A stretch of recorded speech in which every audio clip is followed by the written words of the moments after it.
भगवान बिरसा मुंडा। भगवान, जी हाँ, भगवान बिरसा मुंडा आज भी बिहार, उड़ीसा, झारखंड, छत्तीसगढ़ और पश्चिम बंगाल के आदिवासी इलाकों में बिरसा जी को भगवान की तरह पूजा जाता है। एक छोटी सी आवाज को नारा बनने में देर नहीं लगती, बस दम उस आवाज को उठाने वाले में होना चाहिए। Salute to the great tribal leader Bhagwan Birsa Munda, a great strategist and people's man who will remain an inspiration forever. मुंडा एक जनजातीय समूह था जो छोटा नागपुर, झारखंड निवासी था। प्रारंभ में भगवान बिरसा जी अपने दवा के ज्ञान और बीमारों को ठीक करने की शक्ति के कारण जाने गए। Birsa Munda was born on 15 November 1875 at the village of Ulihatu, now in Khunti district of Jharkhand. Bhagwan Birsa Munda was an Indian tribal freedom fighter, religious leader and folk hero who belonged to the Munda tribe.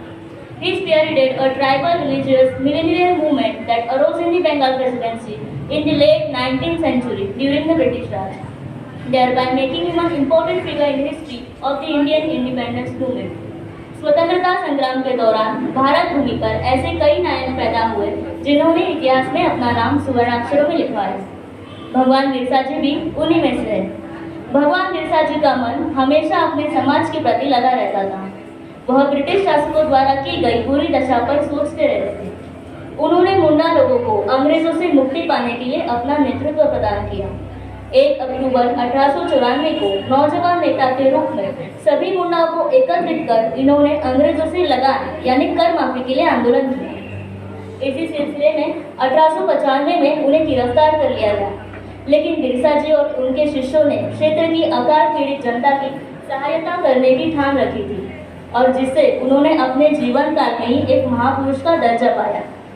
उन्हें उस इलाके के लोग धरती आबा के नाम से पुकारा और पूजा करते थे। उनके प्रभाव की वृद्धि के बाद पूरे इलाके के मुंडाओं में संगठित होने की चेतना जागी। 1899 से 1900 के बीच मुंडाओं और अंग्रेज सिपाहियों के बीच युद्ध होते रहे और बिरसा जी और उनके चाहने वाले लोगों ने अंग्रेजों की नाक में दम कर रखा था। जनवरी 1900 में डोंगरी पहाड़ पर एक और संघर्ष हुआ था जिसमें बिरसा जी के कुछ शिष्यों की गिरफ्तारियां हुई। अंत में स्वयं बिरसा जी 3 फरवरी 1900 को चक्रधरपुर के जम्बूबाई जंगल से अंग्रेजों द्वारा गिरफ्तार कर लिए गए और 9 जून 1900 को अंग्रेजों द्वारा जहर देकर मारे गए। बिरसा जी ने अपनी अंतिम सांसें 1900 को रांची कारागार में ही ली। उनकी स्मृति में रांची में केंद्रीय कारागार तथा बिरसा मुंडा अंतर्राष्ट्रीय विमान क्षेत्र भी है। His birth anniversary is declared as जनजातीय गौरव दिवस by the Indian government on 10 November 2021. Birsa Munda will always be remembered as a revolutionary and an inspiration to every Indian. जो पत्थरों को आकार देकर हथियार बनाए उन्हें आदिवासी कहते हैं। जो पत्थरों को आकार देकर हथियार बनाए उन्हें आदिवासी कहते हैं और जंगलों में रहकर अंग्रेजों को उनकी औकात दिखाए उन्हें बिरसा भगवान कहते हैं। मातंगिनी हाजरा, आओ झुककर सलाम करें उनको जिनके हिस्से में ये मुकाम आता है। आओ झुककर सलाम करें उनको जिनके हिस्से में ये मुकाम आता है। खुश नसीब है वो खून जो देश के काम आता है। Matangini Hazra, the woman freedom fighter, was born in small village of Hogla near Tamluk in 1869. And that because she was a daughter of poor peasant, she did not receive a formal education. She was married early at the age of 12 and became widow at the age of 18 without bearing any offspring. 1932 में गांधी जी के नेतृत्व में देश भर में स्वाधीनता आंदोलन चला। वंदे मातरम का घोष करते हुए जुलूस प्रतिदिन निकलते थे। जब ऐसा एक जुलूस मातंगिनी के घर के पास से निकला तो उसने बंगाली परंपरा के अनुसार शंख ध्वनि से उसका स्वागत किया और वो जुलूस के साथ चल दी। वहां मातंगिनी ने सबके साथ संग्राम में तन मन धन से संघर्ष करने की शपथ ली। 17 जनवरी 1933 को कारबंदी आंदोलन को दबाने के लिए बंगाल के तत्कालीन गवर्नर एंडरसन तमलुक आए तो उनके विरोध में प्रदर्शन हुआ। वीरांगना मातंगिनी हाजरा सबसे आगे काला झंडा लिए डटी थी। वह ब्रिटिश शासन के विरोध में नारे लगाते हुए दरबार तक पहुंच गई। इस पर पुलिस ने उन्हें गिरफ्तार कर लिया और 6 माह का सश्रम कारावास देकर मुर्शिदाबाद जेल में बंद कर दिया। 1942 में जब भारत छोड़ो आंदोलन ने जोर पकड़ा तो मातंगिनी उसमें कूद पड़ी।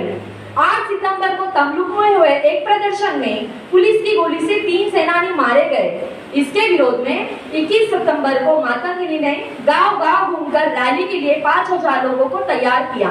सब दोपहर में सरकारी डाक बंगले पर पहुंच गए। तभी पुलिस की बंदूकें गरज उठी।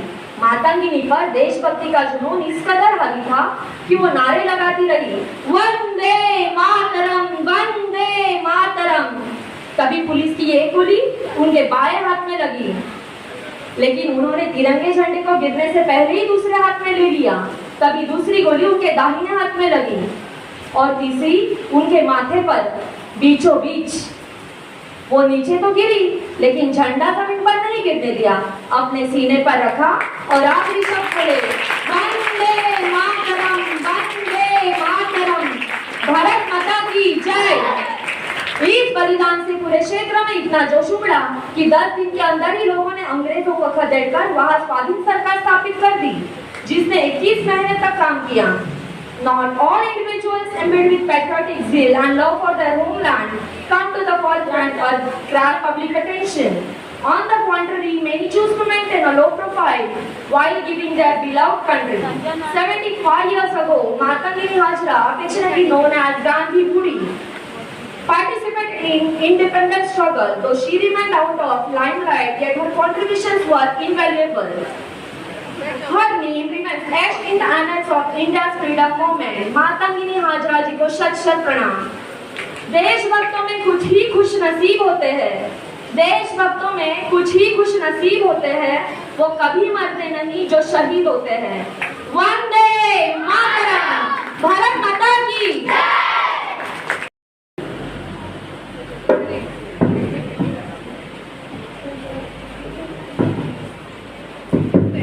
खुदीराम बोस, बहुत से लोगों ने ये नाम भी पहली बार सुना होगा, जबकि इन्हें one of the youngest revolutionary कहा जाता है। जिस उम्र के बच्चे अपने कॉलेज की पढ़ाई के बारे में सोचते हैं, वैकेशन पे कहाँ जाना है इस बारे में सोचते हैं, इन बातों के बारे में सोचते हैं, उसी उम्र में बोस ने फांसी को हंसते हंसते स्वीकारा था, सिर्फ 18 साल की उम्र। इनका जन्म 3 दिसंबर सन 1889 में पश्चिम बंगाल के मेदिनीपुर जिले में हुआ था। इनके पिता का नाम श्री त्रिलोकनाथ था एवं माता का नाम लक्ष्मी प्रिया देवी था। इनके नाम के पीछे एक छोटी सी कहानी है। खुदीराम के जन्म के समय इनके माता पिता बहुत डरे हुए थे, क्योंकि उनकी पहले के 2 संतानों की मृत्यु बीमारी के कारण हो गई थी। इसलिए उन लोगों ने अपनी ही बेटी को 3 मुट्ठी चावल में बेच दिया, और उस समय मेदिनीपुर में चावल को खुदी कहा जाता था, इसलिए इनका नाम खुदीराम बोस पड़ा। 6 वर्ष की उम्र में ही इन्होंने अपने माता पिता को खो दिया। इसके बाद इनका पालन पोषण इनकी अपनी बहन अपा रूपा रॉय ने किया। बहुत ही कम उम्र में ही उन्होंने अनुशीलन समिति में शामिल हो गए वे सन 1905 बंगाल विभाजन का दौर, और क्रांतिकारियों का विरोध भी अपने चरम पर था। और इसी बीच विदेशी जज डगलस किंग्सफोर्ड है, जिन्होंने इन क्रांतिकारियों पर बहुत अत्याचार किए, और इसी का बदला लेने के लिए खुदीराम बोस और प्रफुल्ल चाकी ने इन्हें मारने का फैसला किया। 30 अप्रैल की शाम बिहार मुजफ्फरपुर में खुदीराम और प्रफुल्ल चाकी ने एक बग्घी पर बम गिराया। उन्हें लगा कि उन्हें लगा कि उस बग्घी में ब्रिटेन के किंग्सफोर्ड है, जबकि बग्घी में ब्रिटेन के बैरिस्टर और उनकी पत्नी थी, जिनकी मृत्यु हो गई, और इसके लिए खुदीराम को गिरफ्तार कर लिया गया और 13 जून 1908 को फांसी देने का ऐलान किया गया। लेकिन तिलक जी जैसे कई क्रांतिकारी इनके समर्थन में उतरे और फांसी टालने की कोशिश की, लेकिन वे असफल रहे, और अंत में 11 अगस्त आज से ठीक 4 दिन पहले सन 1908 को फांसी दी गई। सजा सुनाने के बाद जज ने जब उनसे पूछा, क्या तुम कुछ कहना चाहते हो, तो उन्होंने कहा, अगर मुझे मौका दिया जाए तो मैं बता सकता हूँ कि बम कैसे बनाया गया था, ताकि हर घर में बम बनाकर बहरे अंग्रेजों को आज़ादी का शोर सुनाया जा सके। उनकी फांसी के बाद कई दिनों तक बंगाल में स्कूलें बंद रही।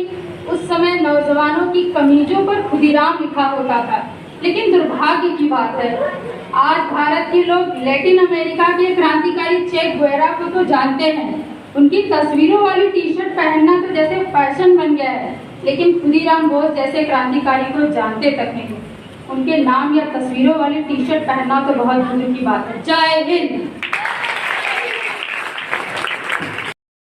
उधम सिंह का जन्म 26 दिसंबर 1899 को पंजाब प्रांत के संगरूर जिले के सुनाम गांव में एक सिख परिवार में हुआ था। 1901 में उधम सिंह की माता नारायण कौर और 1907 में उनके पिता सरदार तेहाल सिंह का निधन हो गया। इस घटना के चलते उन्हें अपने बड़े भाई के साथ अमृतसर के एक अनाथालय में शरण लेनी पड़ी। उनके बचपन का नाम शेर सिंह था। उधम सिंह में सर्वधर्म संभाव के प्रतीक थे, इसलिए उन्होंने अपना नाम बदलकर राम मोहम्मद सिंह आजाद रख लिया था, जो भारत के 3 प्रमुख धर्म के प्रतीक थे। 1917 बड़े भाई की मृत्यु के बाद उधम सिंह पूरी तरह अनाथ हो गए। पूरी तरह अनाथ होने पर भी वे विचलित नहीं हुए। देश की आजादी और जलियांवाला बाग हत्याकांड के मुख्य जनरल डायर को मारने की अपनी प्रतिज्ञा को पूरा करने के लिए लगातार काम करते रहे। वे 13 अप्रैल 1919 को घटित जलियांवाला बाग नरसंहार के प्रत्यक्षदर्शी थे। इससे वे तिलमिला गए और बाग की मिट्टी हाथ में लेकर माइकल ओडायर को सबक सिखाने की प्रतिज्ञा ली। इस ध्येय को पूरा करने के लिए अफ्रीका, नैरोबी, ब्राजील, अमेरिका की यात्रा कर 1934 में लंदन पहुंचे और वहां 9 एल्डर स्ट्रीट कमर्शियल रोड पर रहने लगे। अपने सैकड़ों भाई बहनों की मौत का बदला लेने का मौका उन्हें 1940 को मिला। जलियांवाला बाग हत्याकांड के 21 वर्ष बाद 13 मार्च 1940 को रॉयल सेंट्रल एशियन सोसाइटी की लंदन के फॉक्सटन हॉल में बैठक की। वहां जनरल डायर भी वक्ताओं में से थे। उधम सिंह ने एक 6 गोलियों वाली रिवॉल्वर खरीदी। उसे उन्होंने एक मोटी किताब में छिपा ली। इसके लिए उन्होंने रिवॉल्वर के आकार में उस तरह से किताब के पृष्ठों को काट लिया था जिससे डायर की जान लेने वाला हथियार छिपाया जा सके। दीवार के पीछे से उधम सिंह ने डायर पर गोलियां दाग दी। 2 गोलियां डायर को लगी जिससे उसकी तत्काल मौत हो गई। उधम सिंह ने वहां से भागने की कोशिश नहीं की और अपनी गिरफ्तारी दे दी। उन पर मुकदमा चला। 4 जून 1940 को उधम सिंह को हत्या का दोषी ठहराया गया और 31 जुलाई 1940 को उन्हें पेंटन विलेज जेल में फांसी दे दी गई। और इस तरह देश के एक वीर बेटे ने जुल्म का बदला लेते हुए स्वयं का बलिदान दे दिया। वंदे